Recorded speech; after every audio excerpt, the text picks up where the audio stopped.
What's up, guys? Welcome back to the channel. It's the 429 Sir here, and as promised, I'm going to be doing part 2. Now, if you haven't seen part 1, please go back and watch it. It's going to make a lot more sense if you go back and watch it. But yeah, like, comment, subscribe even. Thank you to everyone that liked, subscribed, and commented down below, like last video. That is how I'm able to do these. It's honestly a pleasure doing them. I love doing it, and I bet y'all love seeing me get upset at some teams. But yeah, without further ado, we're gonna get straight into it. So the Cincinnati Bengals had the first pick in the second round, so 33rd overall pick, and they go T. Higgins, who is so good, but they shouldn't have had an opportunity to get him because the Packers. Okay. Anyway, so now Joe Burrow and T. Higgins, that's a good duo. And with the 34th overall pick, Michael Pittman Jr. from USC. Now he can go be paired up with T.Y. Hilton. That's a good receiving core. With the 35th pick, DeAndre Swift, running back from Georgia, top running back in the draft. But, I mean, maybe he can beat out Kerryon Johnson or Bo Scarborough for that starting position. But I think the Lions need other help. But honestly, if it's bad for the Lions, I'm glad with that because I'm a Packers fan. So, anyway, with the 36th overall pick, the Giants go with Xavier McKinney. Huge steal. He's the best safety in the whole draft. And now New York is going to have someone to run the secondary kind of for him. Anyway, that's a great pick. With the fifth pick in the second round, the 37th pick, the Patriots select Kyle Duggar from Lenoir-Rhyne. He's a really good safety also. He's a speedster. He can run side to side very quickly. But yeah, that's a good pickup. And with the 38th pick, the Panthers get Yetur Gross-Matos, the DN from Penn State. Now, he is very well-rounded. He has a big frame. That's a good pick. I mean, first round, you get Derek Brown. Second round, you get Yetur Gross-Matos.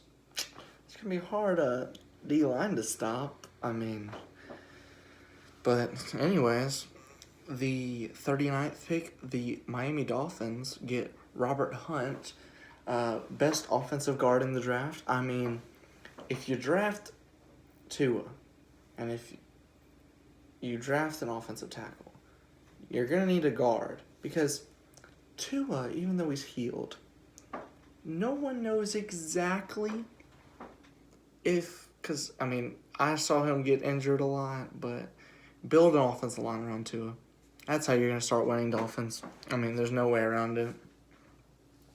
The Texans have their first pick of the draft with the 40th overall pick, and they go Ross Blacklock, the defensive tackle from TCU. Now, this is a really good defensive tackle, third best in the whole draft, and he's behind some great defensive tackles. So that will help them in that category. With the 41st pick, the Colts have the 41st pick, and they select Jonathan Taylor, who now, I mean, that's a steal on its own. He's a great running back from Wisconsin.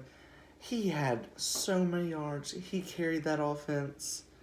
Now you're gonna have, I know it's an old but still veteran Phillip Rivers. You're gonna have Jonathan Taylor and Marlon Mack in the backfield, and you're gonna have T.Y. and Michael Pittman Jr. as wide receivers. That's gonna be good offense.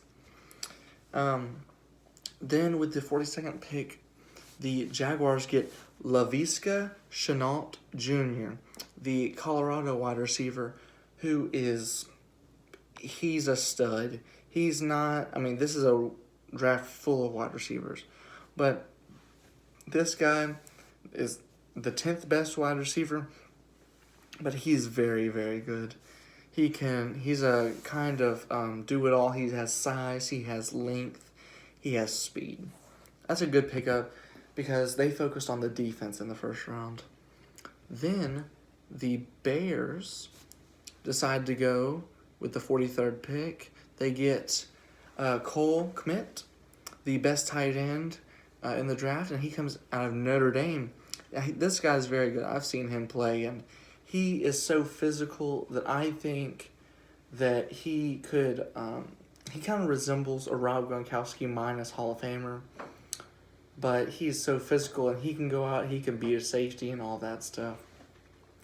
With the 12th pick in the second round, the Browns select Grant Delpit from LSU.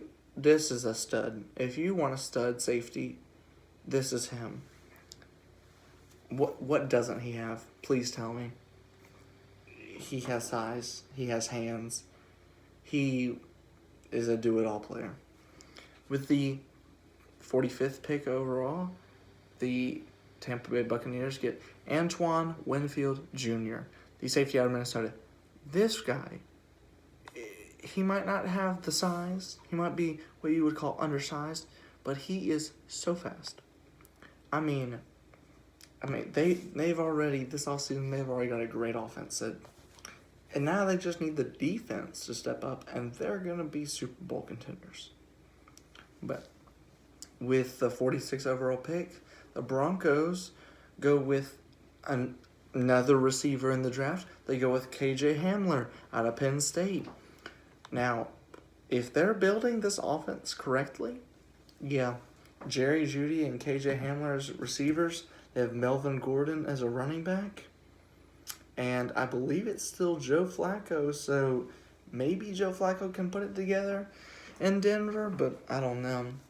Then, the Atlanta Falcons, with the 47th overall pick, select Marlon Davidson, the Auburn defensive end or tackle. He can play both. He looks like a tackle, can play like an end. He's a very well-rounded player. It's a very good pick. Then with the 48th pick, the Seattle Seahawks get Darrell Taylor. He is a very good D-end out of Tennessee who, I mean, you might think Tennessee's not good at football, which they aren't. But he's one of the best. He's like a defensive leader and all that. With the 49th pick, the Pittsburgh Steelers select Chase Claypool, who, like I said, even though he's not the top of the top receivers in this draft, he's still very good. He is 6'4". He's a big dude. Big dude. And he comes out of Notre Dame. With the 50th pick, the Bears select Jalen Johnson, a corner from Utah. Now, this guy's really good, and I'm surprised he went this low. I mean, there have been corners selected above him that I've been like, oh, are they better?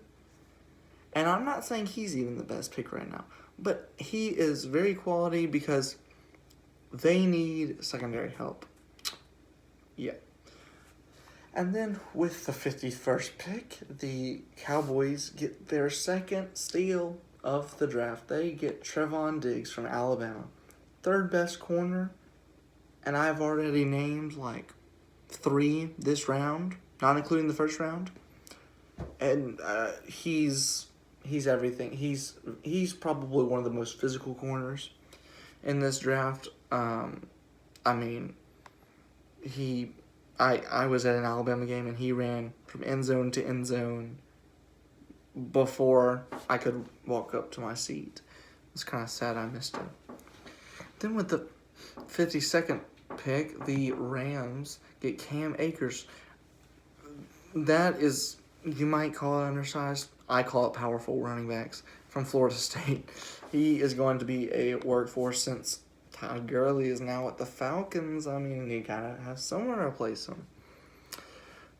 This next one was a surprise. With the 53rd overall pick, the Philadelphia Eagles select Jalen Hurts from Oklahoma. Now, just like I said about Jordan Love in the first video, this guy's not going to be catching the ball. He's a quarterback. And unless he's better than Carson Wentz, I don't know why they drafted him. He's a great player. He was up for the Heisman. I'm not saying that, but they don't need a quarterback. Now, if he can play running back, sure. If he can play Wildcat, sure. If he can catch the ball, sure. But apparently, he doesn't want to play those. He wants to be a quarterback, and that's not his place. And with the 54th pick, another Seal is D-end A.J. Epinesa to the Buffalo Bills from Iowa. This guy is so physical. 6'5", 275. He has such a good frame and all that. Now, the 55th pick kind of scares me. It does scare me that teams would let, I don't care if you need this position or not. Why would you let someone fall this much? J.K. Dobbins, second best running back in the draft, goes to the Baltimore Ravens. They already have Lamar Jackson. They made it very far in the AFC playoffs. I mean, and now you're throwing in a really good running back? I guess we'll see. With the 56th overall pick, the Dolphins have another pick. They get Raekwon Davis out of Alabama. This is a big boy. 6'7". Defensive tackle, over 300 pounds. You might, if you want fast, you don't want him. But he's very physical. And, you know, last year's draft, you would be like, who's Raekwon Davis? Because he got no love. It was the Quinnen Williams show. Quinnen Williams was a beast, but Raekwon Davis, second round pick, quality. Then the Rams have the 57th pick, and they get Van Jefferson out of Florida. He is just, he's an elite route runner, honestly. And that's all I have to say about him. The Vikings with the 58th pick get Ezra Cleveland. This was surprising. He was a very good offensive tackle. He fell. I do not know why, but he fell in the draft. With the 59th pick, the Jets get Denzel Mims out of Baylor. I don't watch Baylor much, but this guy, I mean, I've seen him compared to Julio, which if he is the next Julio, I mean, by all means, go at it, big fella. But otherwise, I mean, I've seen lots of receivers compared to other people, and they haven't turned out that way, so I don't know. But, yeah, with the 60th overall pick, the Patriots are getting Josh Uche, the DN from Michigan. Now, he's a little undersized for a DN, but, you know, Bill Belichick is Bill Belichick. He will find a way to get these guys minutes. With the 61st pick, the Tennessee Titans get Christian Fulton, who, my goodness, talk about a corner from LSU. Yeah. With the 62nd pick in the draft, the Green Bay Packers, we're back to them. The Green Bay Packers decide that they are going to a quarterback. They're going to screw us over in the first round. But they're going to go and get, what do we not need? A running back. We don't need a running back. We have two running backs. Aaron Jones was arguably the best running back last year in the NFL. Jamal Williams is a great running back. And we're going to go with A.J. Dillon out of Boston College? I couldn't care. I don't care who it is. This would have to be the Zion Williamson of running backs for us to get him. And we go and get this? My hands are tied. With the 31st pick, the Kansas City Chiefs decide to get Willie Gay Jr. out of Mississippi State. Great linebacker. He's a good combination of everything. And we could have needed him, but honestly, the Green Bay Packers still need a receiver, and we don't get that. I don't know.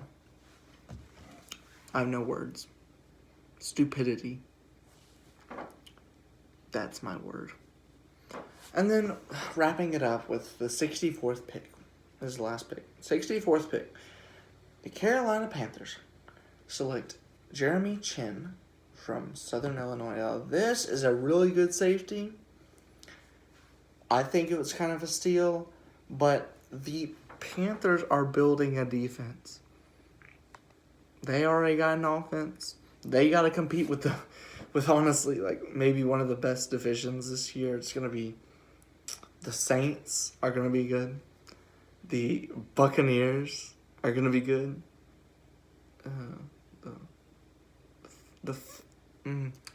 The Falcons are going to be good, I guess. And the Panthers. But that is all, guys. Thank you for watching part 2. Please, like I said, like this video, subscribe to the channel, and comment down below any suggestions. 429ster out.